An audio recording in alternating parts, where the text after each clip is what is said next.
The 4th of June 1942 dawned with deceptive tranquility over the Central Pacific, as the Imperial Japanese Navy's Kido Butai, the powerful carrier strike force that had devastated Pearl Harbor 6 months earlier, steamed confidently toward Midway Atoll, unaware that they were sailing into the most catastrophic naval defeat in Japanese history. Admiral Chuichi Nagumo stood on the bridge of the carrier Akagi, the flagship of a fleet that had never tasted defeat, watching his aircraft prepare for what seemed to be a routine operation against a minor American outpost. The morning held no hint of the apocalyptic reversal that would unfold in a span of 5 minutes, transforming Japanese naval supremacy into burning wreckage and altering the entire trajectory of the Pacific War in a time frame shorter than it takes to brew tea. The Japanese confidence that morning was not mere arrogance, but reasoned assessment based on 6 months of uninterrupted victories.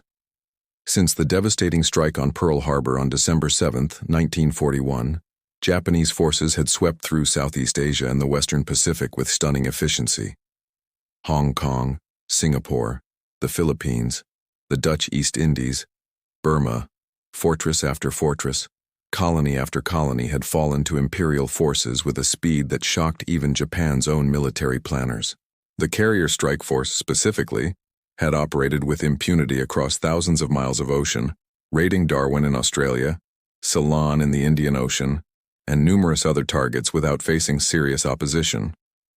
The 4 carriers steaming toward Midway, Akagi, Kaga, Soryu, and Hiryu, carried Japan's most experienced naval aviators, men who had trained together for years and perfected their craft in the crucible of combat across half the globe. Admiral Isoroku Yamamoto, Commander-in-Chief of the Combined Fleet and architect of the Midway operation, had conceived this attack as the decisive blow that would eliminate American carrier power and force the United States to negotiate a settlement favorable to Japan. Yamamoto, a Harvard-educated officer who understood America's industrial potential better than most of his colleagues, believed Japan's only chance for victory lay in achieving such overwhelming success in the war's first year that American public opinion would demand peace rather than endure the long, costly campaign required to defeat Japan. Midway represented a carefully designed trap. Japanese forces would threaten the atoll, forcing the American carriers to sortie in its defense, whereupon Yamamoto's superior numbers would destroy them in decisive battle. The plan's sophistication reflected Japan's confidence. They were not merely attacking an island but orchestrating a complex naval ballet involving over 200 ships spread across thousands of square miles, with multiple diversionary operations designed to confuse and fragment American responses. Intelligence played a crucial role in both sides' calculations, though the Japanese remained unaware of how completely their codes had been compromised. American cryptanalysts, led by Commander Joseph Rochefort and his team at Station Hypo in Pearl Harbor, had achieved remarkable success breaking Japanese naval codes throughout the spring of 1942. By late May, Rochefort's team had identified AF as the target of a major Japanese operation, and through a clever deception, having Midway broadcast a false message about water purification problems, which Japanese intelligence promptly reported using the AF designation, confirmed that Midway was indeed the target. This intelligence breakthrough, detailed in declassified National Security Agency documents released in 2008, gave Admiral Chester Nimitz, Commander-in-Chief of the Pacific Fleet, the priceless advantage of knowing Japanese intentions while the enemy believed they maintained complete surprise. Despite this intelligence advantage, American forces remained heavily outnumbered and operating with significant handicaps. The Pacific Fleet could muster only 3 carriers, Enterprise, Hornet, and Yorktown, against Nagumo's 4 fleet carriers, with Yamamoto holding additional light carriers in reserve. American naval aviation had suffered heavy losses in the war's opening months, and many replacement pilots had minimal training compared to Japan's veterans. Yorktown had limped back to Pearl Harbor after the Battle of Coral Sea in early May, with severe damage that Navy estimates suggested would require 3 months to repair. Through extraordinary effort, shipyard workers completed enough repairs in 72 hours to make the carrier operational, though scaffolding remained in place and repair crews stayed aboard as she sailed to join Enterprise and Hornet. The strategic importance of Midway extended beyond the atoll's modest facilities.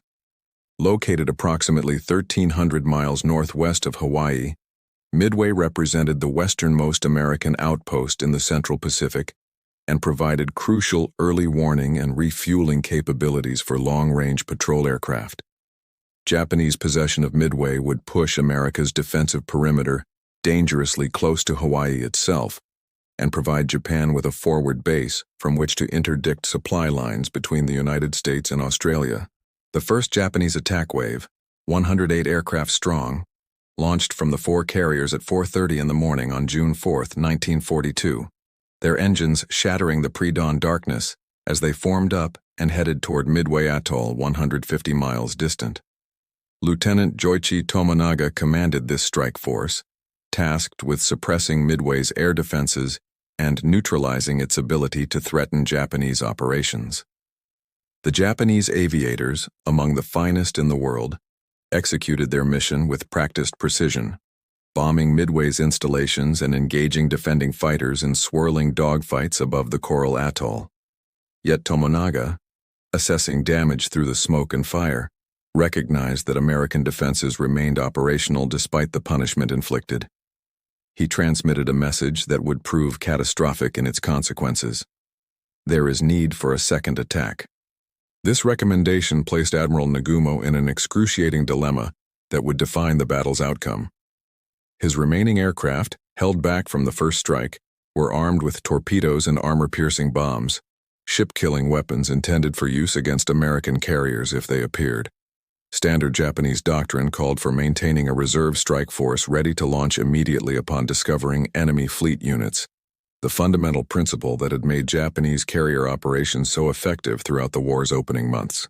Tomonaga's message suggested Midway required additional attention, but complying meant rearming his reserve aircraft with different weapons optimized for attacking land targets rather than ships, a time-consuming process requiring ordnance crews to manhandle bombs and torpedoes in the crowded hangar decks below the flight decks. At 7:15, Nagumo made his fateful decision: rearm the reserve aircraft for a second strike on Midway. Within minutes, hangar deck crews aboard all 4 carriers began the complex, dangerous work of removing torpedoes and armor-piercing bombs from waiting aircraft and replacing them with high-explosive bombs effective against land installations. This process, which would take approximately 1 hour under optimal conditions, left the carriers in their most vulnerable configuration.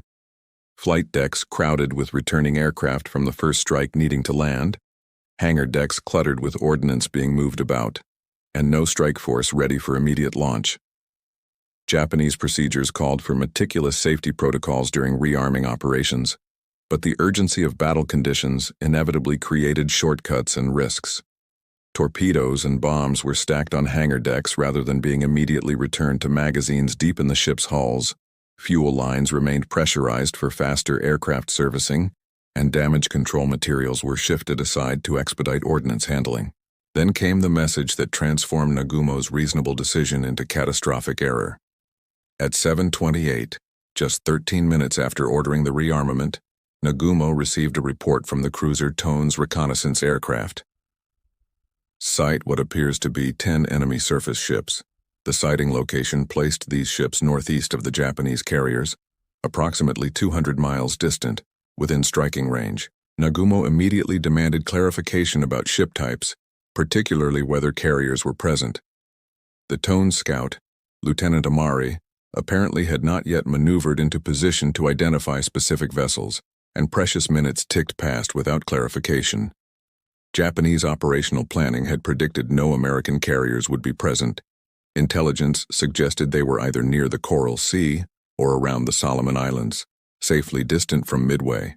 The minutes between 7:28 and 8, when the Tone scout finally reported, "The enemy is accompanied by what appears to be a carrier," represented agonizing uncertainty for Nagumo. His carriers were now committed to 3 competing demands: landing the returning Midway strike force before aircraft exhausted their fuel, rearming the second wave with either land attack or ship attack weapons depending on American fleet composition, and preparing to launch attacks against this unexpected enemy carrier force. According to detailed analyses in Jonathan Parshall and Anthony Tully's authoritative work, Shattered Sword, published in 2005 and drawing on extensive Japanese sources, Nagumo faced an impossible tactical problem with no optimal solution. Whatever choice he made would leave his force vulnerable during the extended period required to prepare and launch a proper strike. Nagumo's next decision demonstrated both the professionalism and the rigidity of Japanese carrier doctrine.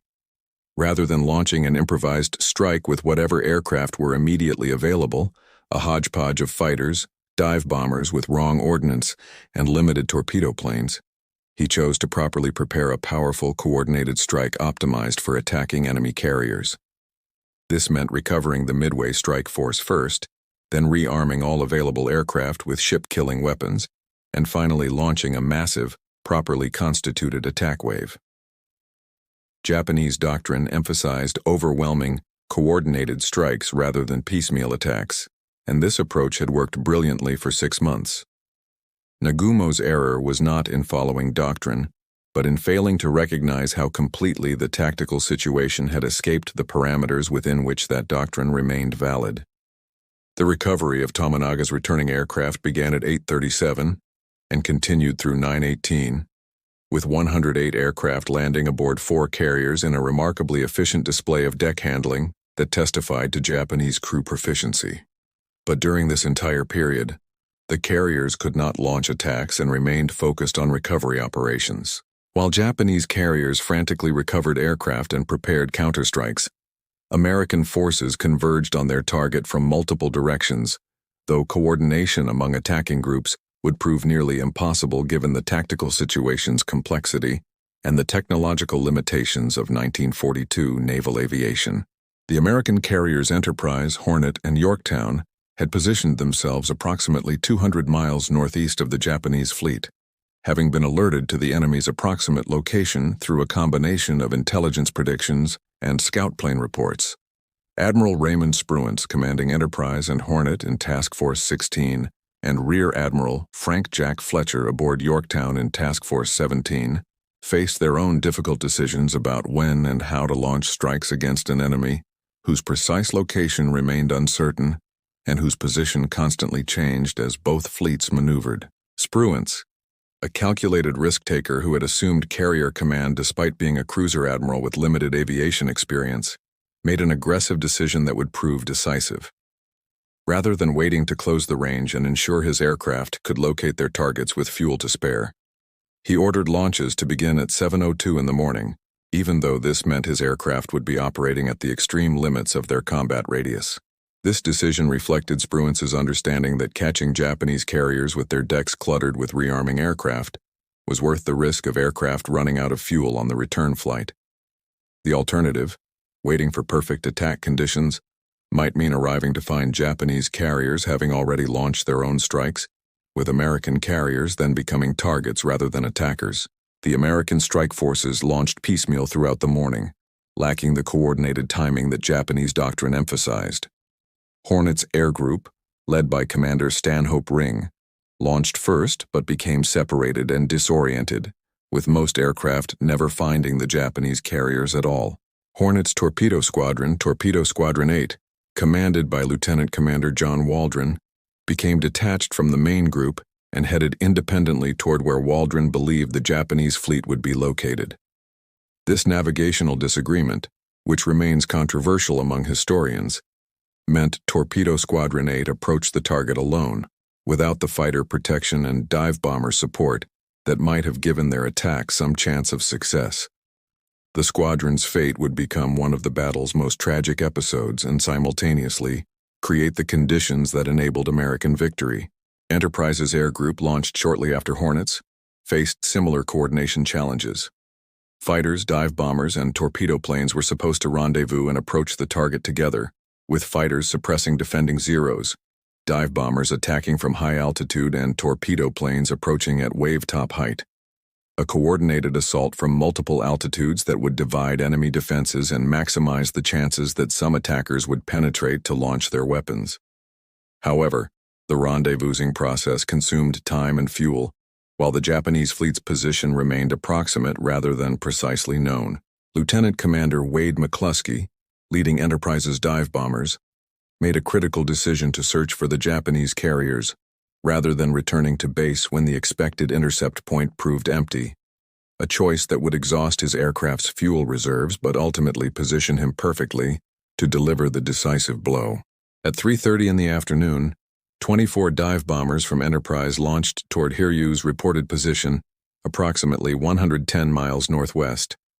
Lieutenant Wilmer Earl Gallagher, who had personally scored the first bomb hit on Kaga that morning, led Scouting Squadron 6 for this second critical mission of the day.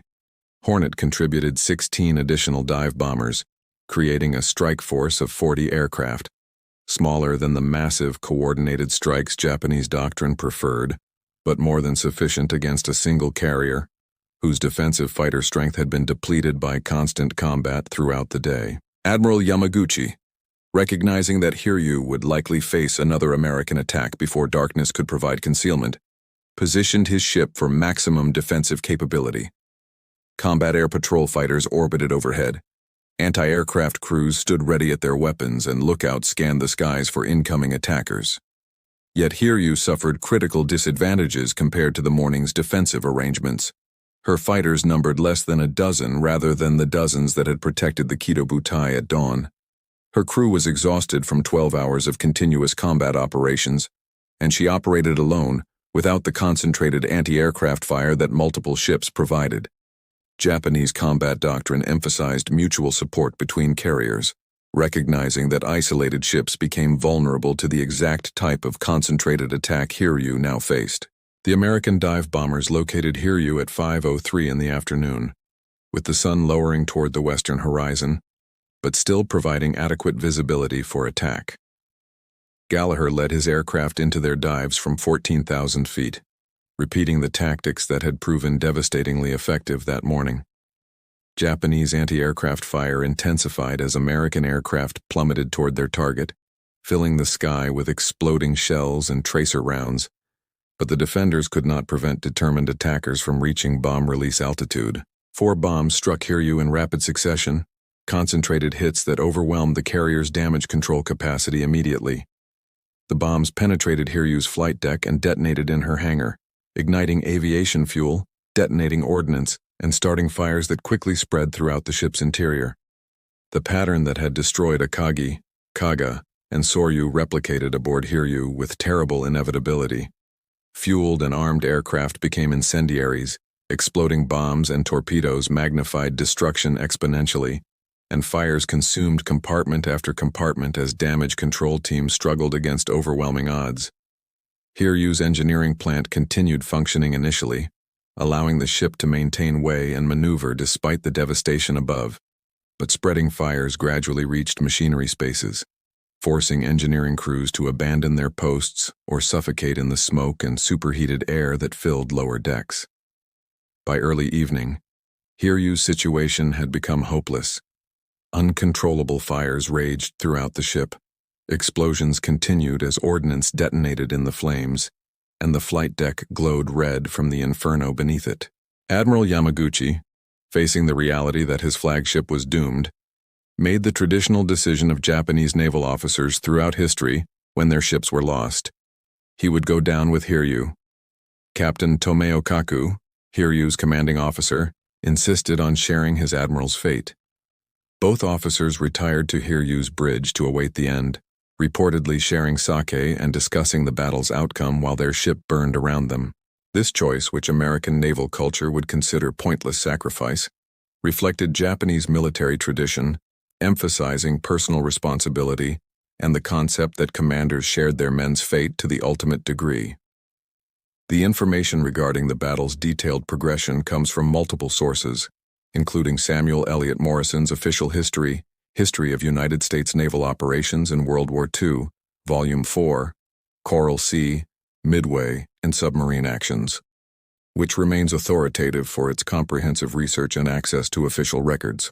Around 3:40 in the morning of June 5, 1942, destroyers approached the burning hulk that had been Hiryu to attempt rescue of survivors and potential scuttling if the ship remained afloat. They found a vessel consumed by fire from stem to stern, glowing red in the pre-dawn darkness like a forge, with periodic explosions continuing to rack the structure. The tactical situation remained fluid and dangerous. American search planes had located additional Japanese surface forces including battleships that outgunned any American vessels present. Japanese submarines operated in the area, and the possibility of additional Japanese carriers lurking beyond search range could not be entirely dismissed. Spruance, who had taken calculated risks all day, now faced the classic dilemma of whether to consolidate victory or gamble on achieving even greater success. Admiral Yamamoto, commanding the combined fleet from the battleship Yamato positioned several hundred miles behind the carrier striking force, initially refused to accept the catastrophic reports arriving from Nagumo's shattered command. The architect of the Midway operation had predicated his entire plan on Japanese carrier superiority, enabling destruction of American carrier forces, after which Japanese battleships would advance to finish crippled American vessels and bombard Midway into submission. The reality: 4 Japanese carriers destroyed, 1 American carrier damaged but possibly salvageable, and 2 American carriers completely operational, represented such complete reversal of expected outcomes that Yamamoto struggled to comprehend how comprehensively his plan had collapsed. His initial response was to order all available forces to converge for a night surface action, hoping that Japan's powerful battleships and heavy cruisers might salvage something from the disaster by engaging American forces in darkness when carrier aviation could not operate. The Japanese forces available for night surface action were formidable. Yamamoto's battleship group included Yamato, the largest battleship ever constructed, mounting 18-inch guns and displacing over 70,000 tons, a floating fortress theoretically capable of destroying any surface vessel afloat. Additional battleships, cruisers, and destroyers converged from various positions, creating a surface force that outmassed and outgunned the American ships protecting Enterprise and Hornet. Japanese naval tradition emphasized night combat, with extensive training in nighttime torpedo attacks, gunnery, and coordinated fleet maneuvers in darkness. If Spruance continued pursuing eastward after the retreating remnants of Nagumo's force, he might sail directly into overwhelming Japanese surface forces under conditions where his carrier aircraft could not intervene. Spruance, however, demonstrated the same calculated judgment that had characterized his decisions throughout the day. Rather than pursuing aggressively into uncertain tactical situations, he ordered American forces to withdraw eastward during the night, maintaining position to resume air operations at dawn while avoiding potential night surface actions. This decision, criticized by some aggressive subordinates who wanted to pursue relentlessly, reflected sound tactical reasoning. American advantages lay in carrier aviation, which could not operate effectively at night with 1942 technology, while Japanese advantages lay in surface combat, where their superior nighttime training and heavier guns would dominate.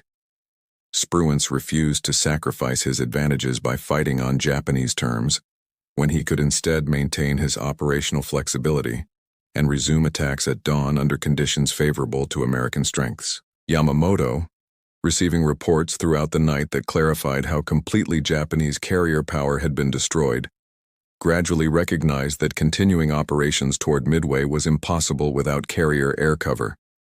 His battleships, however powerful, could not operate within range of Midway's land-based aircraft without suffering unacceptable losses. The American carriers, which were supposed to be destroyed by now, remained operational and could attack his surface forces at will once daylight returned. By early morning of June 5th, Yamamoto reluctantly ordered general withdrawal, abandoning the Midway operation entirely and retreating westward toward Japan. This decision, though strategically sound, represented humiliating defeat for the combined fleet that had never retreated from any operation since the war began. The withdrawal did not proceed without additional losses. The heavy cruisers Mikuma and Mogami collided during nighttime maneuvering, severely damaging both vessels and forcing them to retire at reduced speed while attempting repairs. American search planes located these crippled ships on June 5th and subjected them to repeated dive bomber attacks. Mikuma absorbed so much damage that she eventually sank, while Mogami survived despite catastrophic damage that required months of repairs and essentially rebuilt the ship's entire superstructure. The cruiser Tanikaze, assigned to escort the damaged cruisers, endured repeated American air attacks throughout June 5th, dodging bombs and torpedoes for hours in a remarkable display of ship handling that saved her from destruction, but left her crew exhausted and grateful to escape with their lives. American forces also continued suffering losses during this period. Yorktown, abandoned by her crew but still afloat and exhibiting remarkable structural resilience, became the focus of salvage efforts beginning June 5th. Destroyer Hammond came alongside to provide power and pumping capacity for damage control teams attempting to save the carrier. The 5th of June, 1942 dawned with the unlikely sight of USS Yorktown still floating, despite sustaining damage that would have sunk lesser vessels, and a determined salvage effort underway to save the carrier that had contributed so significantly to the previous day's victory. Captain Elliot Buckmaster, who had ordered his crew to abandon ship 36 hours earlier, returned aboard with salvage parties and damage control specialists who believed the carrier could be saved despite her severe list, flooded compartments, and extensive bomb and torpedo damage.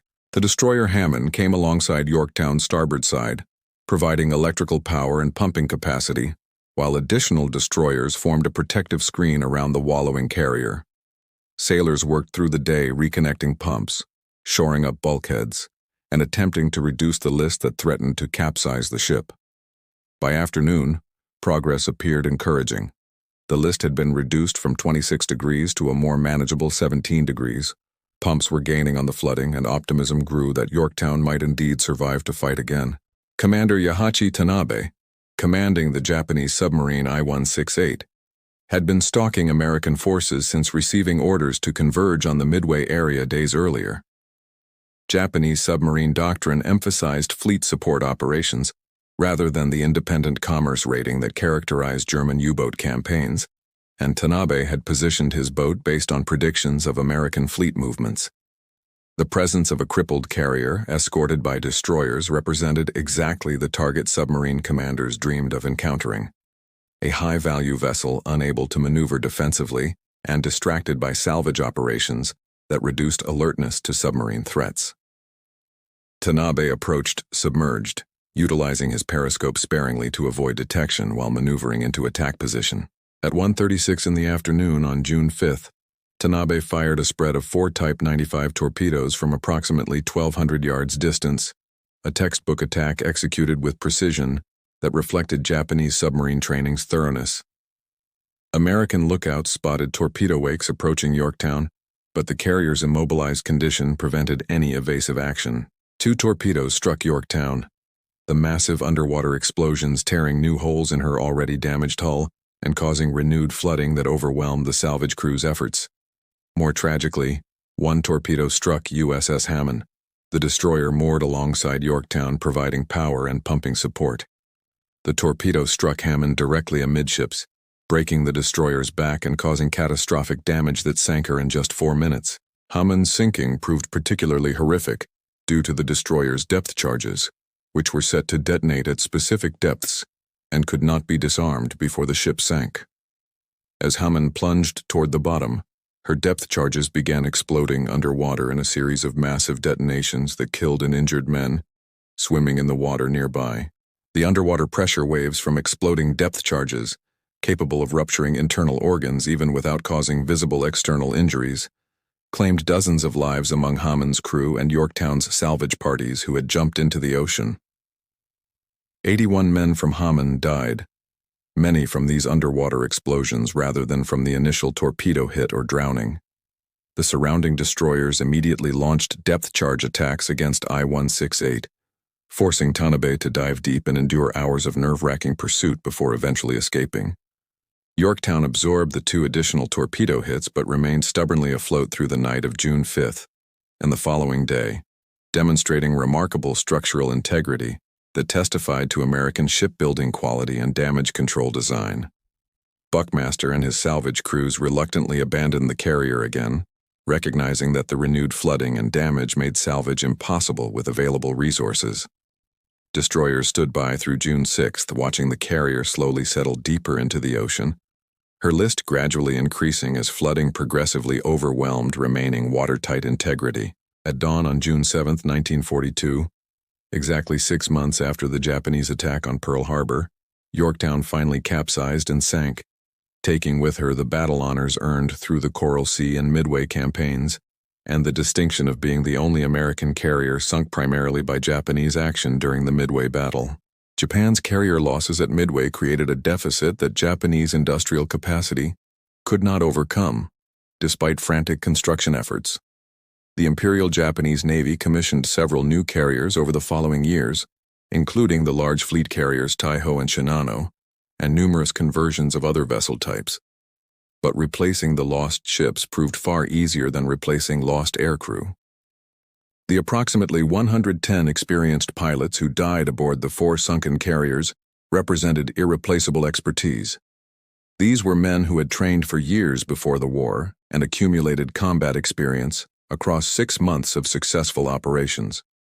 Japanese naval aviation training programs, though excellent in producing individual pilots, could not rapidly create the cohesive combat-experienced air groups that had made the Kido Butai so formidable. Subsequent Japanese carrier operations throughout 1943 and into 1944 would repeatedly demonstrate that new carriers crewed by inadequately trained aviators could not replicate the Kido Butai's effectiveness. American industrial mobilization, already impressive by mid-1942, accelerated dramatically following Midway's demonstration that American forces could defeat Japanese veterans in direct combat. The Essex-class carrier program, initiated before the war, began delivering ships at accelerating rates through late 1942 and into 1943. These carriers, displacing over 27,000 tons and capable of operating air groups exceeding 90 aircraft, represented substantial improvements over earlier American designs and were produced in quantities that would ultimately overwhelm any possible Japanese response. By war's end, the United States Navy would commission 17 Essex-class carriers plus numerous smaller escort carriers, creating a carrier force that dwarfed not only Japan's strength, but the combined carrier forces of all other nations combined. This industrial disparity, which Yamamoto had feared before initiating war, became self-evidently decisive once American production fully mobilized.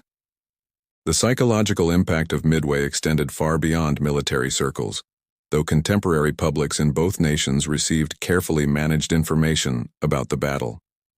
Japanese military authorities suppressed accurate reporting of the defeat, preventing Japanese civilians from understanding the magnitude of their navy's losses and maintaining public confidence in inevitable victory. Returning survivors were isolated and ordered not to discuss the battle. Wounded were sequestered in medical facilities away from public view, and propaganda continued emphasizing Japanese victories while minimizing or ignoring defeats. This information control, detailed in John Dower's War Without Mercy, Race and Power in the Pacific War, prevented Japanese society from recognizing the strategic situation's deterioration until circumstances made concealment impossible, arguably prolonging the war by sustaining unrealistic expectations of victory. American public response to Midway, though more accurately informed than Japanese civilians, still received carefully shaped information emphasizing heroism and victory, while downplaying mistakes and near disasters. The story of Torpedo Squadron 8's sacrifice, with only George Gay surviving from 15 aircraft, was told and retold as an example of American courage and determination. Lieutenant Commander John Waldron, the squadron commander who had led his men on their final mission, was posthumously awarded the Navy Cross and became a national hero. The broader narrative emphasized American naval aviation's triumph over Japanese aggression, contributing to public support for the war effort and confidence in ultimate victory.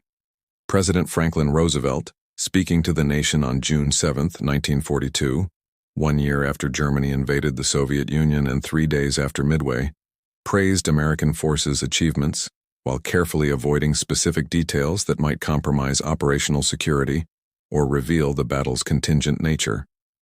The Battle of Midway also validated American code-breaking efforts, though this remained among the war's most closely guarded secrets. Commander Joseph Rochefort and Station Hypo's analysts, whose success breaking Japanese naval codes had enabled Nimitz to position American carriers precisely where they needed to be, received no public recognition during the war itself. Rochefort faced bureaucratic retaliation from Washington-based intelligence officials who resented his success and independent methods, ultimately being reassigned to less important positions despite his crucial contribution to America's most significant naval victory. Not until after the war, when code breaking could be publicly acknowledged, did Rochefort receive appropriate recognition, and even then his treatment remained a controversial example of how institutional politics could undermine meritocracy, even in wartime. Strategic debates about Midway's significance would continue among historians for decades. The 7 decades following June 4, 1942 witnessed Midway's transformation from contemporary military operations to historical memory, a process that revealed how societies remember and interpret their defining moments, and how narrative frameworks shape understanding of complex events. The battle that turned the Pacific War became subject of countless books, documentary films, feature movies, academic analyses, and veterans' memoirs, each contributing perspectives that collectively constructed the Midway story, familiar to subsequent generations. Yet this memory-making process involved selections, emphases, and interpretations that sometimes obscured the battle's contingent nature and the role of chance alongside skill in determining outcomes.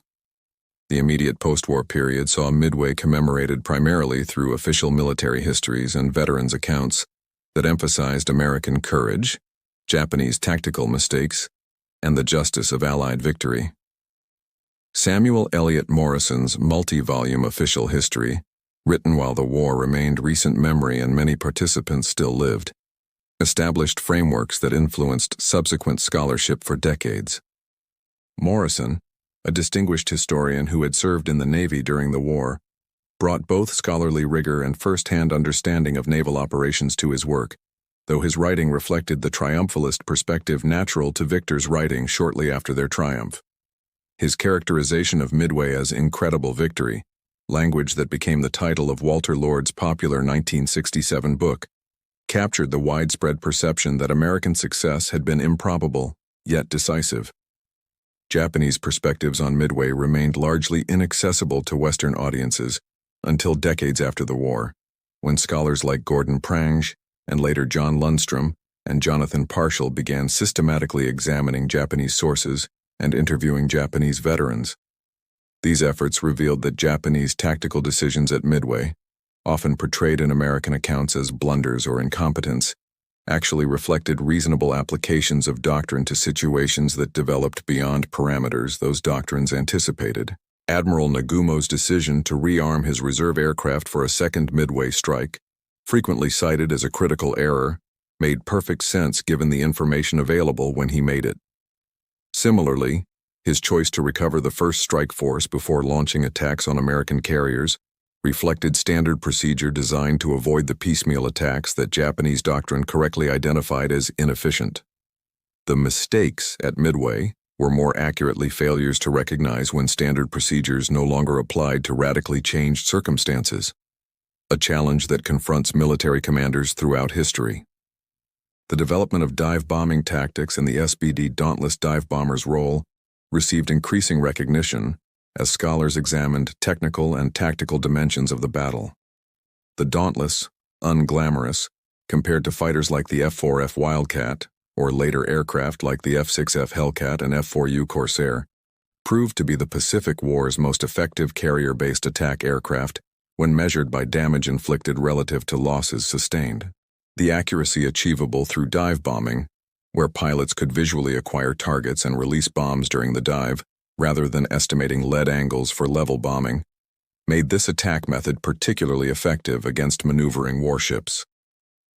The Dauntless's stability during dives, adequate speed, and sufficient defensive armament created an optimal balance for carrier operations, and the aircraft remained in frontline service through 1944, despite being technically obsolescent compared to later designs. Environmental archaeology brought new dimensions to Midway studies from the 1990s onward, as deep ocean exploration technology made locating and examining sunken carriers feasible. Robert Ballard, famous for discovering the Titanic, led expeditions in 1998 that located the wreck of Yorktown in over 16,000 feet of water. The carrier rested remarkably intact on the Pacific floor, her flight deck visible, her island superstructure recognizable, and her structure testifying to the punishment she had absorbed before finally sinking. Subsequent expeditions located Kaga in 1999 though the other Japanese carriers remained undiscovered into the 21st century due to the vast search area and extreme depths involved. In October 2019, research vessel Petrel, funded by Microsoft co-founder Paul Allen's estate, located the wreck of Kaga resting upright in more than 17,000 feet of water. Her flight deck collapsed, but her structure generally intact and identifiable. The discovery and photographic documentation of these wrecks added visceral reality to historical accounts. Video imagery showing torpedo tubes, aircraft elevators, anti-aircraft gun positions, and other identifiable features transformed abstract historical knowledge into tangible evidence visible on television screens and computer monitors. The wrecks also raised questions about appropriate treatment of war graves.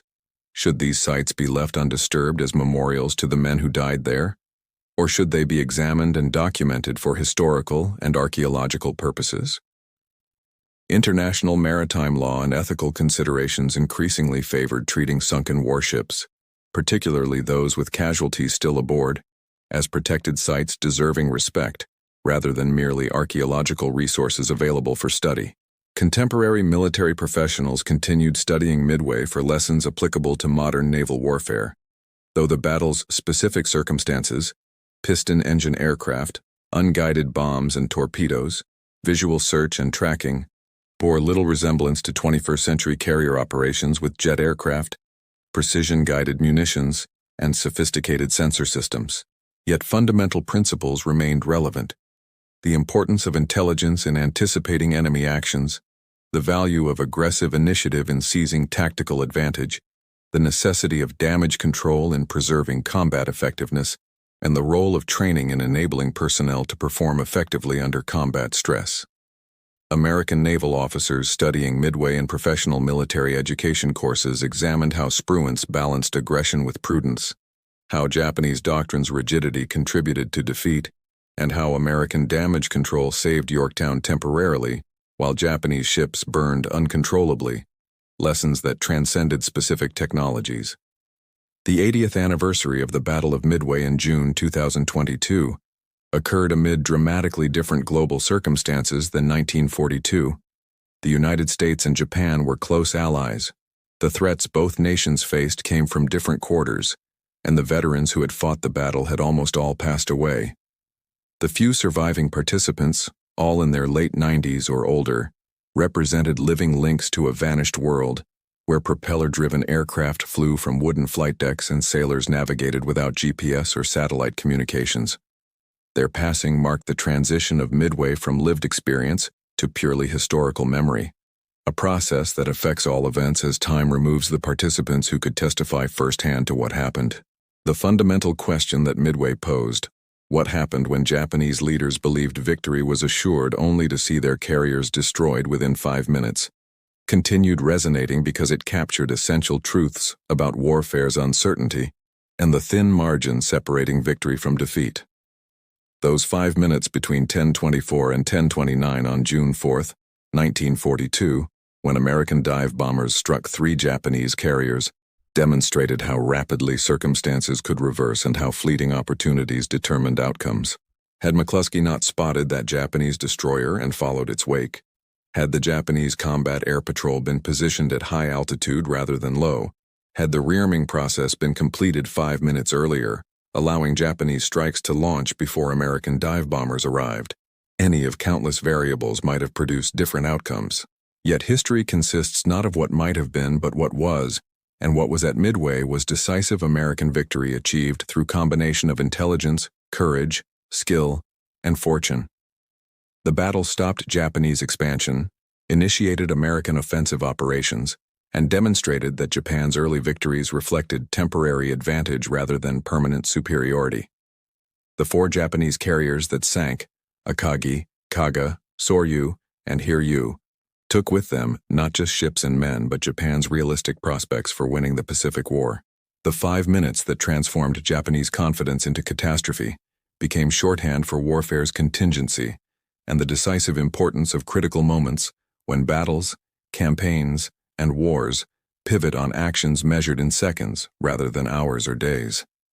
Those 5 minutes at Midway echoed through the subsequent 3 years of Pacific combat, through Japan's eventual surrender in August 1945, and through the 7 decades of historical memory that followed, remaining among World War II's most analyzed, remembered, and significant moments, the point where the tide turned and the long road to Tokyo truly began.